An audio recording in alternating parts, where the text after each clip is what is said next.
in a week of death, with the news of the suicide of Mr. Richmond, a father of one of the alleged Sandy Hook victims, followed by two more apparent suicides of two teenage survivors of the February Parkland, Florida shooting this week as well. And then, for good measure, the judge involved in reopening the Epstein case suddenly dies as well. All a coincidence, you see. You get a lot of these type of coincidences. Time will tell. But if not, someone is panicking and removing weak links in the evidence trail, are they not? Another sign of them losing. And something else apparently died this week as well. Russian collusion. Oh my. And with it went the Democratic distraction piece. Trump followed up with, we need to deal with the left. No, we don't. We need to deal with all criminals, Mr. Trump. And speaking of criminals, we had the notorious criminal human rights abuser, orchestrator of death and destruction, being welcomed to the White House this week. Yes, the world's most famous house, not country, of Israel. And Mr. Netanyahu turned up for Trump's support, given its re-election time for him this month. And as forecasted last week would happen, the Israeli Defense Force used excessive force in retaliation to rockets fired by Hamas, who are alleged by Israel as being terrorists against Israel, and yet evidence points to Israel, who fund Hamas. Funny that. This week I went on Tank and Dan's show on Tuesday, which I thought was a really good show. It's just a shame Dan had troubles with his audio, but that's another coincidence that tends to happen. But Tank and I covered many topics, and I thought it was a good show. But as always, it doesn't please the all, and the Keenan Amanar team in particular decided I was talking out of my ass, and they decided to threaten me again. Quote, so I caution you again that your false slander and defamation comments can and may get you into major financial trouble and also get you off the air permanently. That was what was sent to me today. All very Robert David Steele style to me, and not befitting of someone allegedly holding the high esteemed title of the Amanar, which, for those who don't know, is a Muslim title, and states the following, quote, it is the moral responsibility of fulfilling one's obligations to Allah and fulfilling one's obligations to Allah and his servants, in other words, other people. Nice term that for a God to use for his people. And it also means free will. Well, I exercise my free will to state what I believe regarding Neil Keenan and others. And I'm sure Mr. Obama is rather pissed that a non-Muslim was credited with the Holy of Holies for the Muslim community, and yet he was overlooked. Now, I decided I would go searching, and for 15 minutes of looking for references in the Indonesian newspapers for Keenan as the Amanar, given it such an important title, and yes, I found zero evidence. And the question remains is, if Neil is all changed like I'm told he is, and is all spiritual now, he would have picked up the phone and spoken to me himself directly long before now, and apologised for the slander and lies he wrote about me, and also the death threats he issued against me and Kim in 2016. He didn't and never will do so, in my opinion. Either the original Neil or the copy, as many others are stating. Right, let's get into the links. You can listen live on Spreaker.com/user 8955881. You can listen live on the THI website at thinkdifferent.thepeoplesclub.org. We have all the archives there, and for the new members who are trying to catch up with THI, go to the must listen to sections and listen to them in order. It is a storybook in a way. We have all the Kim shows in a separate section, and the Manor World Holding Trust, and the grounding, centering and shielding documents, which people are now starting to use and getting a lot of benefit from, and also the documents on how to get rid of psychic attacks. That's all on THI website. You can find me on YouTube for now. I'm not too sure how long that's going to last. The Tommy Williams channel, including all the other shows, for 557 I was informed of this week. We have the Facebook page, Truth, Honour and Integrity, and the Facebook social media alternative, which may be the only page we'll have left shortly, also called the Truth, Honour and Integrity. If you want to send in comments, and there's plenty of sent in comments, a lot of them pleasant, but some of them not, or questions for the show, the email is truth.honour.and.integrity@gmail.com. You can also go to my Patreon and contribute to me in this show.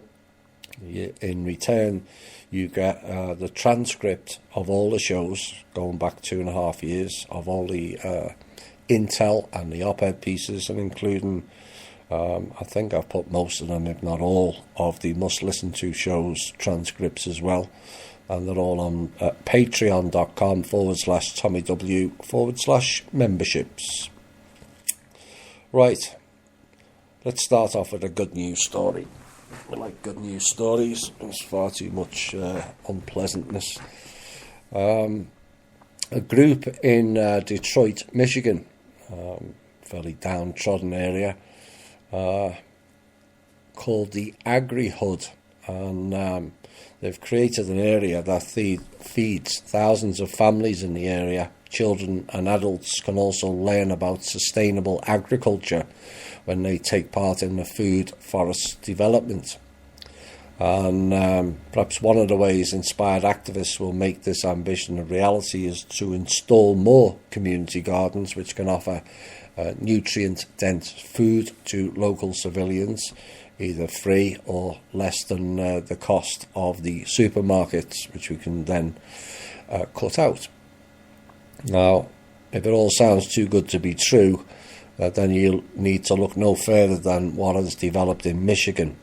Inhabitat reports that in the city of Detroit, which is recognised as a location where many families are affected by economic imbalance, America's first urban agri-hood exists and feeds approximately 2,000 households.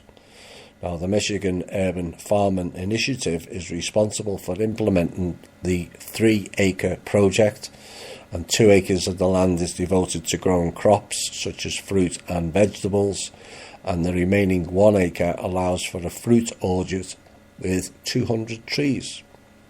And additionally, a sensory garden has been constructed for children to experience and learn more about sustainable agriculture.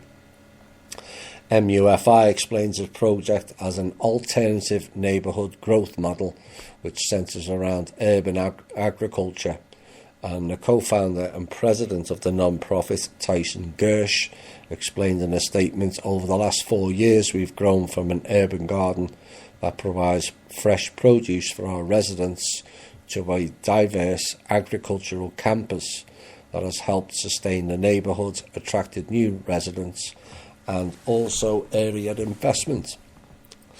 I know one of our members is interested in doing that when the funding arrives. Maybe that's something that THI can really get involved in. Yes, it's good that it's providing low cost or free, and in some cases food that doesn't have GMO, thankfully, to hard-up residents. But the key aspect of that for me is the teaching children how to grow their own food again, which is something that most of the listeners to this show can't do, and we really need to be self-sustainable again. So, good stuff. US Secretary of State Mike Pompeo embarrassed himself immensely this week, in my opinion anyway. And he said it is possible that President Donald Trump was sent by God to save Israel from Iran. Oh, really? In an interview this week during a high-profile trip to Israel, he said it was his faith that made him believe that. And he also praised US efforts to make sure that this democracy in the Middle East, that this Jewish state, remains. And the comments came on a Jewish holiday celebrating rescue from genocide. Not quite. And the holiday Purim commemorates the biblical rescue of the Jewish people by Queen Esther from the Persians. I'll have more about Queen Esther later.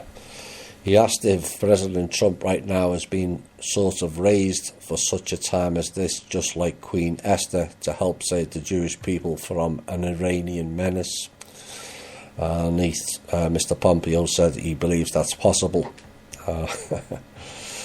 Went on to say, I'm confident that the Lord is at work here. Oh dear. Does he realise what he's just said?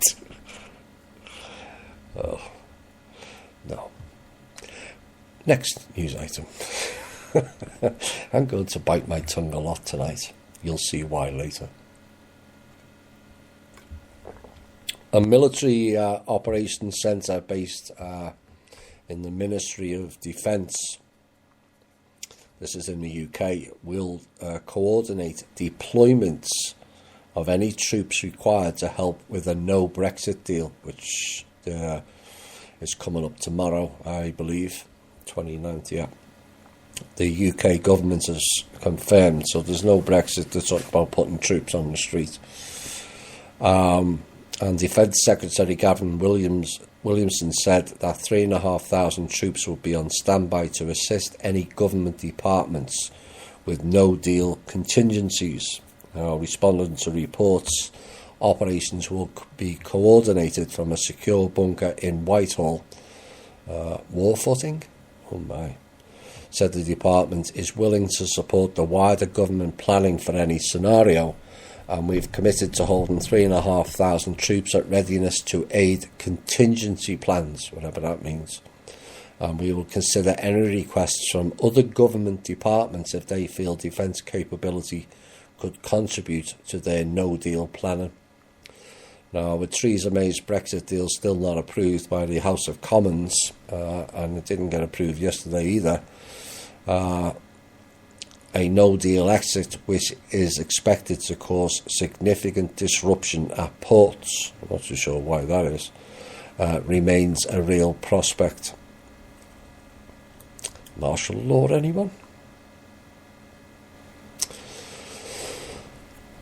Donald Trump on Friday declared he would unwind new sanctions on North Korea, which he did, and that his administration had rolled out just a day before. The administration being Stephen Mnuchin, no surprise. Before announcing in a tweet, it was announced today by the US Treasury that additional large-scale sanctions would be added to those already existing sanctions on North Korea, and he wrote, I have today ordered the withdrawal of those initial sanctions. And in a follow-up statement explaining the reversal, Press Secretary Sarah Huckabee Sanders said President Trump likes Chairman Kim and he doesn't think these sanctions will be necessary. As of Friday, and still since, the President did not explain the reason for reversing his administration's policies, which was issued by the Treasury Secretary, Stephen Mnuchin. It's fairly simple. Get rid of the man. The US Department of Housing and Urban Development, HUD, has charged Facebook as of today with violating the Fair Housing Act, alleging that the company's targeted advertising discriminated on the basis of colour and race, and they are seeking damages and an unspecified appropriate relief for the harm that it's been caused. Now, HUD said in its civil charge that Facebook also restricted who could see housing-related ads based on national origin, religion, family status, sex, and also disability. Now, Facebook said it had been working with HUD on the issue and was surprised by the department's decision to issue the charge, having taken significant steps to prevent ads that discriminate across its platforms. Really. A man who's been accused of being the world's largest child porn facilitator has been extradited to America this week. Eric Marquez, who surrendered to FBI agents at Dublin Airport in Ireland last week, was due in court this week, and Mr. Marquez' extradition was sought by America over allegations that he conspired to distribute and advertise child pornography on the dark web. Now, he has recently lived in New York. He used to live in New York until he was 5 with his Brazilian father and Irish mother, but has been in Ireland ever since and has a dual citizenship. Mr. Marquez has been in custody now since August of 2013, when he was arrested at his apartment in Dublin city centre, and his surrender was approved in 2015 but was not executed to allow him to appeal the decision. Now, last Wednesday, after failed attempts before the High Court and the Court of Appeal, the Supreme Court ruled against his appeal, paving the way for his surrender. Now, the Irish police have confirmed that Eric Marquez was met by the FBI agents in Dublin Airport and will appear in an American court this week. Another person who's going to be appearing in court, US lawyer, not as a lawyer this time, as a defendant, Michael Avenatti, the person who represented the slapper Stormy Daniels in a lawsuit against Donald Trump, has been arrested this week on fraud charges. Prosecutors say he tried to extort more than $20 million from Nike, or Nike, whatever you want to call it, threatening to use his profile to inflict reputational harm on the firm. Now, in a separate case, the 48-year-old has also been accused of embezzlement, and according to federal prosecutors in New York, Mr. Avenatti met a lawyer for Nike this month and threatened to release damaging information about the company unless it made multi-million-dollar payments to him and another unnamed co-conspirator. And he was also allegedly demanding $1.5 million for an individual he claimed to represent. Now, Mr. Avenatti reportedly told the Nike lawyer that he would take $10 billion off his client's market value if they didn't pay up. And anyway, he was arrested in New York on Monday, shortly after announcing that he would hold a press news conference about a scandal that is surrounding Nike on Tuesday. Not too sure many people are going to listen, to be quite honest. The Pentagon this week decided to divert, interesting move, $1 billion in army funds to build 58 miles of fence along the US-Mexico border as of Monday, according to the Inside Defense reports. In a letter to Homeland Security Secretary Kirstjen Nielsen and Acting Defense Secretary Patrick Shanahan, said the funds, which are drawn primarily from the Army's military personnel count and will be used to build a fence that will cut off 11 drug smuggling corridors.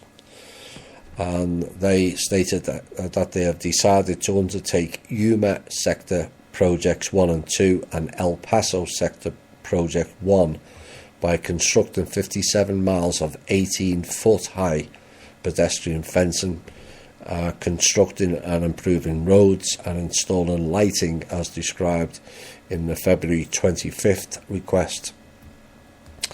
Now, Inside Defense notes that the Pentagon took a near unprecedented step in transferring the funds without congressional approval. Funny how the Pentagon can transfer funds unblocked, isn't it? Which will likely anger House Armed Services Committee Chairman Adam Smith, who previously said he may strip the Pentagon of its reprogramming authority if it did so.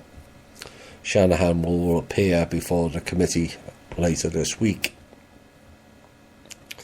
Also on the wall, Trump's declaration of a national emergency at the US-Mexico border survived a critical vote in the House on Tuesday as Democrats failed to override his veto, shifting the focus of the fight over the money for the wall now to the courts. And the vote was 248 to 181, which fell well short of the 288 that it would have required to overrule it. Now, the vote effectively ends, for now anyway, legislative attempts to strike down Trump's national emergency declaration. Mr. Trump, for his part, welcomed the outcome, writing on Twitter, "Thank you for the House Republicans for sticking together and the big win today on the border." And today's vote simply reaffirms congressional Democrats are the party of open borders, drugs and crime. The wastage of governments does not only apply to America.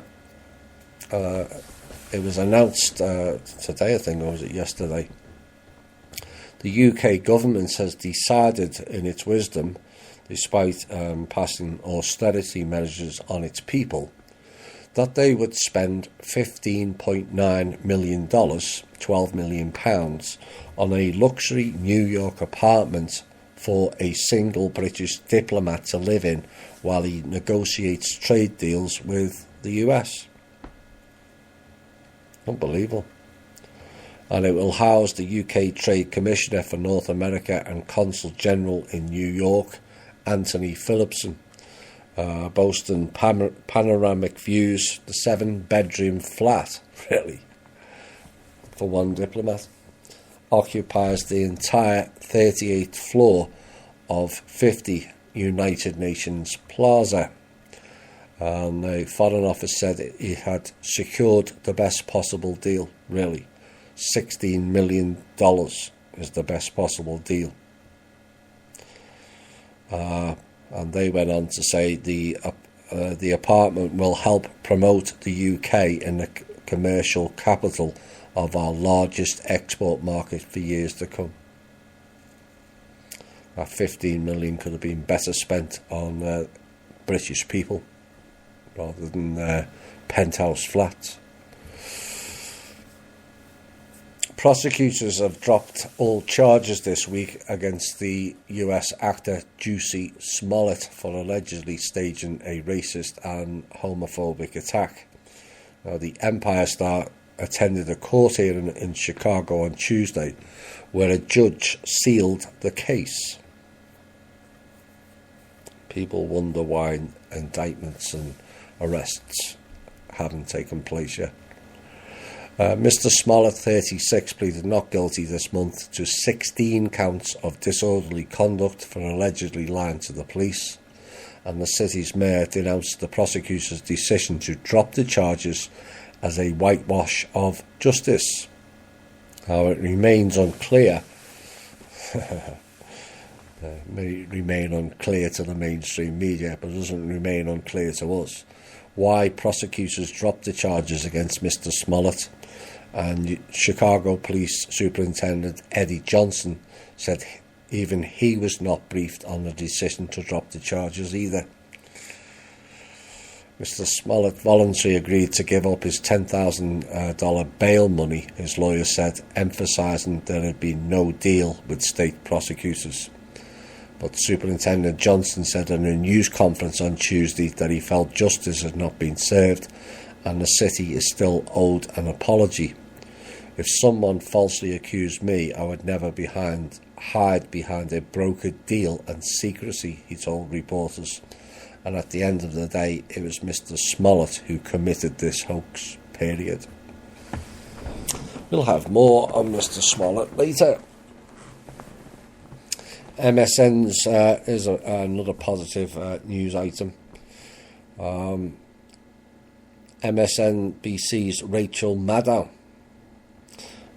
fierce critic of Mr. Trump and Russian collusion for 2 years, and suddenly lost a whopping 20% of her audience after the release of the Mueller report, which kind of proved she has shamelessly deceived her audience for more than 2 years.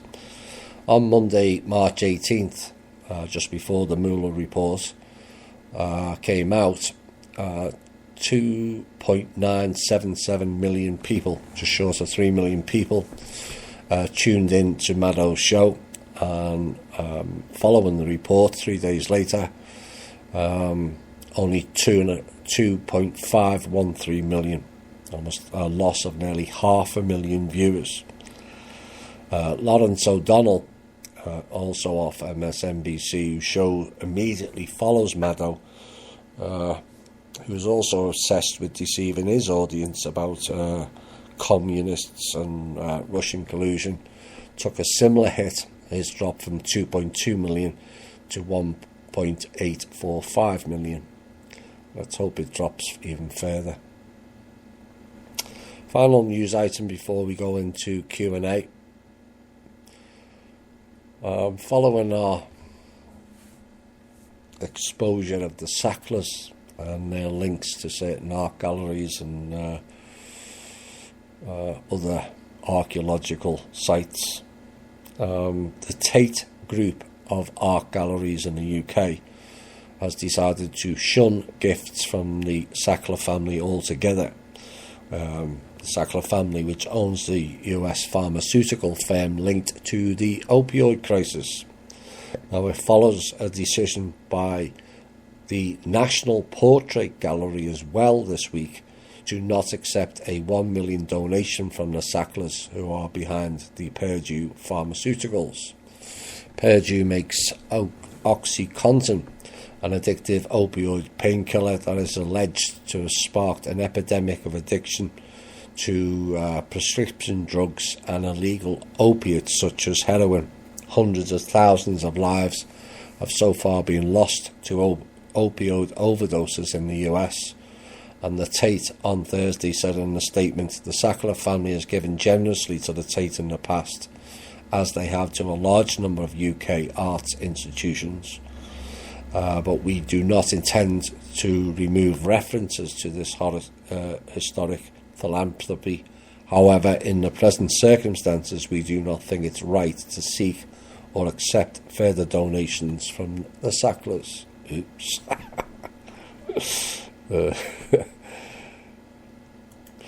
Well, that's what happens when you get exposed.